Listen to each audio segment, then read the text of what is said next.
Hey everyone, Mikki here. You're listening to Mini Mikkipedia, and today I want to chat about vitamin D, which is pretty topical because in New Zealand we have pretty much just passed the time where you can spend a reasonable amount out in the sun from 11 till 3:30 and get exposure to those UVB rays that allow us to synthesize vitamin D from the sun.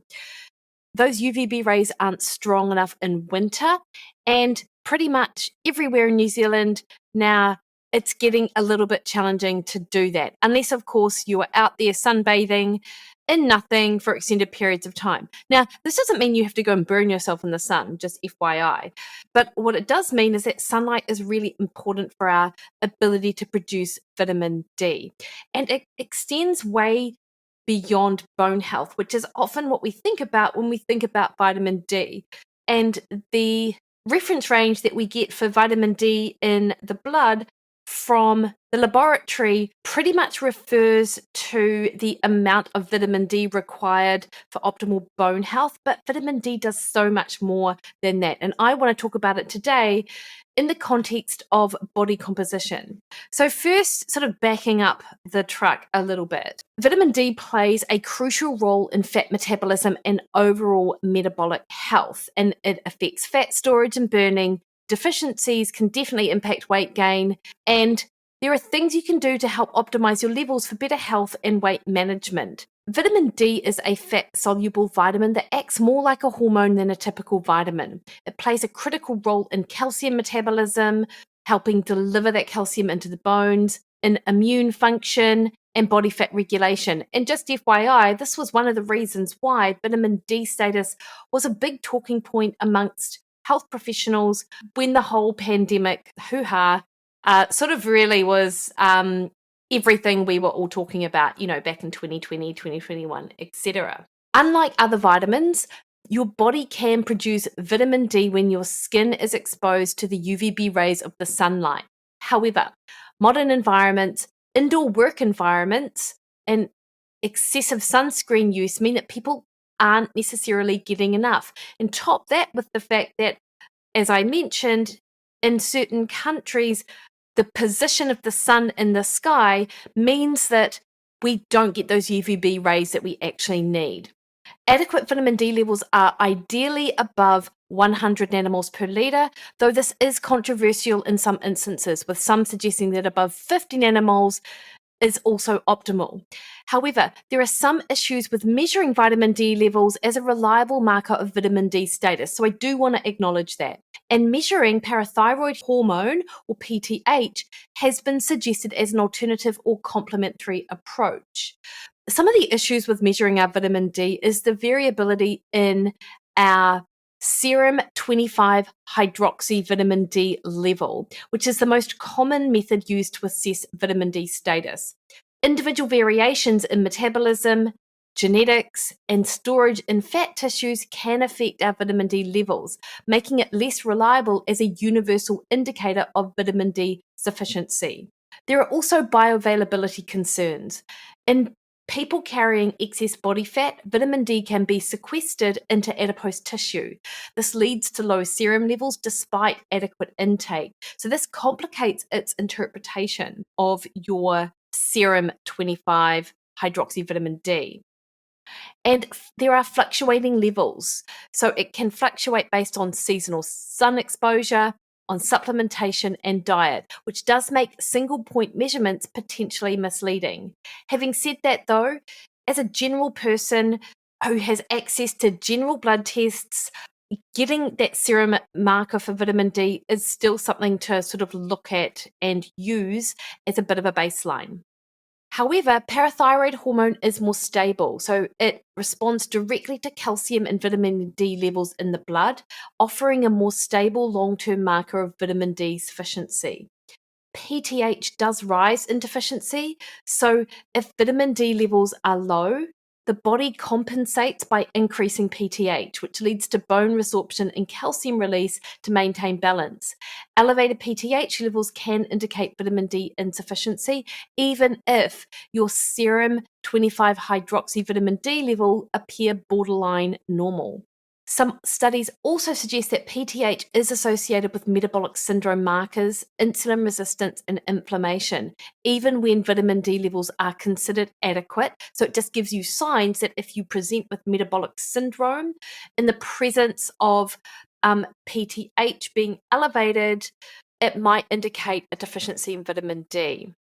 So potentially both for bone health and long-term vitamin D status, PTH may provide additional insight beyond measuring serum 25-hydroxyvitamin D alone. However, in of itself, PTH is not a perfect measure as it can be influenced by dietary calcium intake, kidney function, and individual variability. So probably a combined approach measuring both vitamin D and PTH levels may provide the most accurate picture of someone's vitamin D status. Alrighty then, so what does this have to do with weight loss? Let's talk about how vitamin D influences fat metabolism. Vitamin D plays a key role in hormone regulation, including hormones like leptin and insulin, which are critical for appetite control and fat storage. Leptin is a hormone that tells your brain that you're full and that you should stop eating. And when you're low on vitamin D, leptin signaling can become less effective, making it easier to overeat. At the same time, vitamin D helps regulate insulin levels, reducing the likelihood of insulin resistance. And that's a condition clearly linked to increased fat storage. Research has shown that people with higher vitamin D levels tend to have a lower body fat percentage and improved weight loss outcomes compared to those who are deficient, albeit these are just associative studies. Some studies suggest that supplementing with vitamin D when combined with diet and exercise can enhance fat loss results, but I will say that these findings, while they're statistically significant in some studies, they may not really be clinically meaningful at this stage. So it's fair to say we do need more research in the area of vitamin D supplementation and body composition related outcomes, albeit there's a little bit of an association there. Studies have tested the hypothesis that adiposity can, in fact, attenuate our own vitamin D response to having that the cholecalciferol supplementation, or the supplementation you get from the doctor for vitamin D. So in the majority, there is a significant inverse relationship between BMI and or fat mass and vitamin D. So the higher the fat mass, the lower the vitamin D status. And this occurs irrespective of population group and across a wide range of supplemental doses that are given for varying durations of either 1 week to 1 year, so quite a long period of time. For example, there's a study by Forsyth and colleagues where they had a change in vitamin D among older adults, which decreased by approximately 6.5 nanomoles per litre with every additional 5-unit increase in BMI, which suggests that individuals may require a larger dose of vitamin D or a longer supplemental period to achieve the desired vitamin D status compared with leaner people, or even independent, and these were independent of baseline concentrations. Interestingly, this effect was only found in older adults, so it was a non-significant effect in younger adults who had a higher fat mass. So this might suggest that the effect of adiposity on vitamin D status might become more prominent with increasing age. And there's really been no sort of interpretation or explanation for that. I'm wondering whether it's got anything to do with vitamin D receptors and whether these change as we get older. Additionally, vitamin D plays a direct role in insulin regulation. It influences insulin sensitivity and secretion by acting on the pancreatic beta cells, which produce insulin.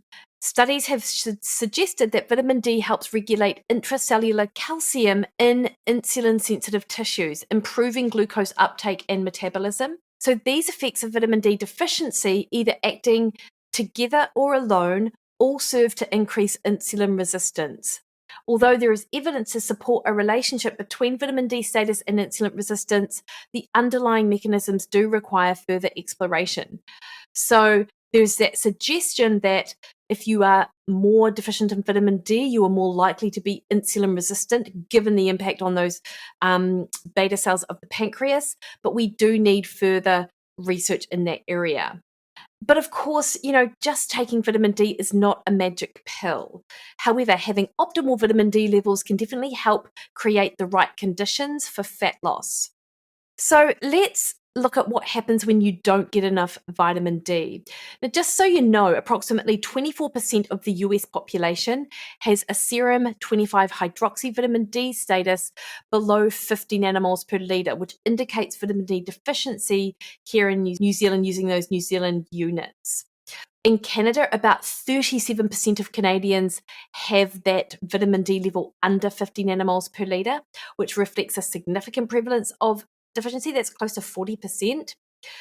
And interestingly, in New Zealand, we have around about 33% of the population at the last Ministry of Health survey that have levels of vitamin D that are below that 50 nanomoles per litre. And in fact, 5% of the population have a vitamin D deficiency lower than even 25 nanomoles per litre. So as I said to you, it's pretty common in New Zealand in winter to be low in vitamin D.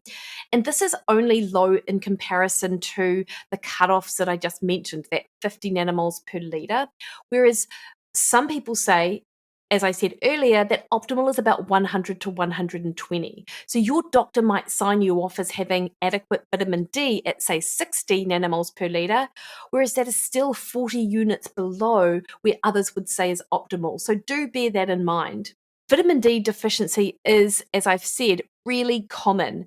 And the number goes up, that prevalence number goes up in people with darker skin, those living in northern climates, and individuals with higher body fat. And when you're low in vitamin D, there have been these links established that there is increased fat storage. Vitamin D levels have been linked to higher body fat percentages, so your body might store more fat and struggle to burn it efficiently. And without enough vitamin D, as I mentioned, your cells can become less responsive to insulin, increasing fat storage and raising your risk for metabolic issues. And vitamin D does play an anti-inflammatory role in the body, and deficiency can lead to chronic inflammation, which is associated with obesity and difficulty losing weight. There's an association with leptin, as I mentioned. Vitamin D is low, your brain may not receive proper signals from leptin, leading to overeating and weight gain. Low vitamin D is also associated with low mood, and that can drive eating behaviors that promote overeating,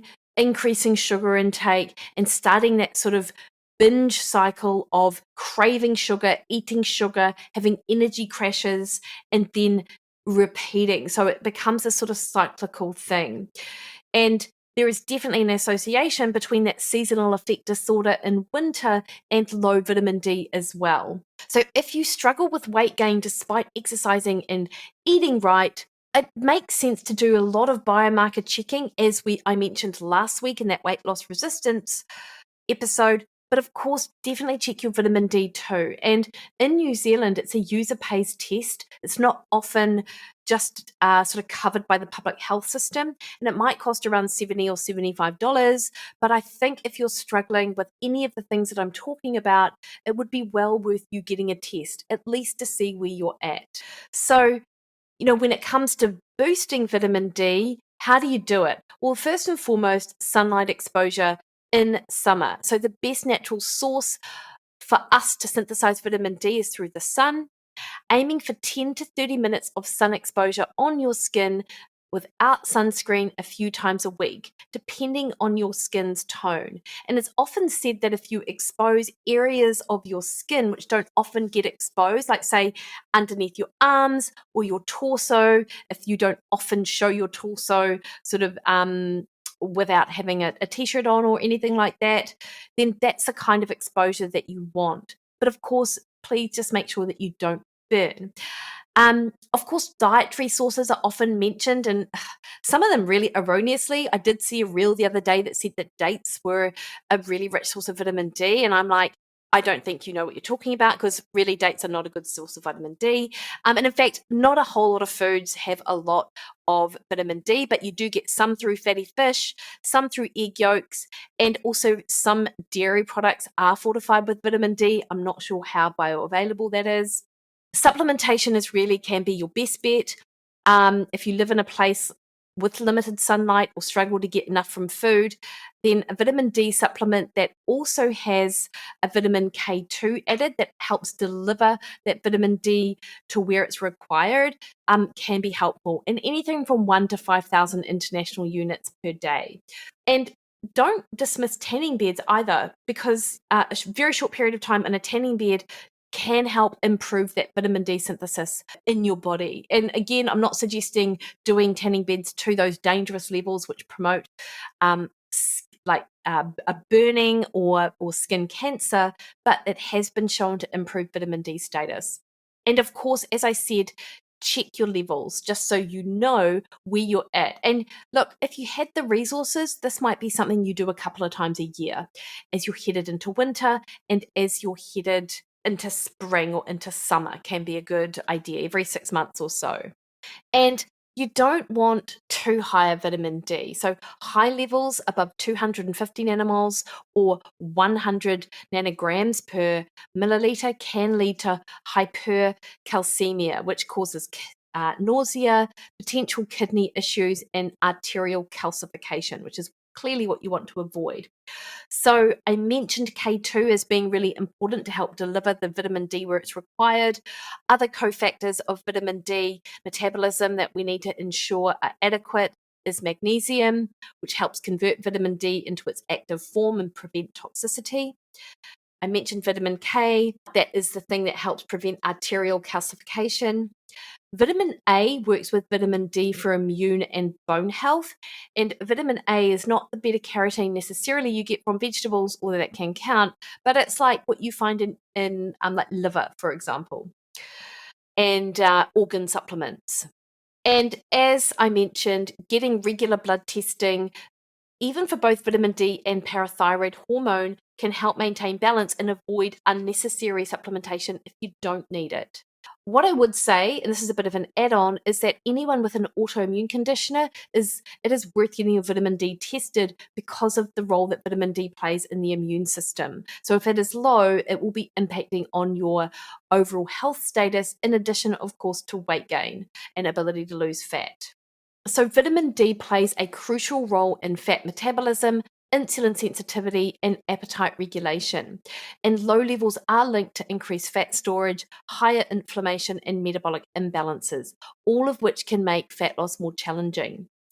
So if you're struggling with stubborn weight gain, it is worth looking into your vitamin D levels and also making sure that you're optimizing exposure in the sun and potentially taking supplements, and just keeping an eye on your overall metabolic health with regards to insulin resistance and glucose uptake.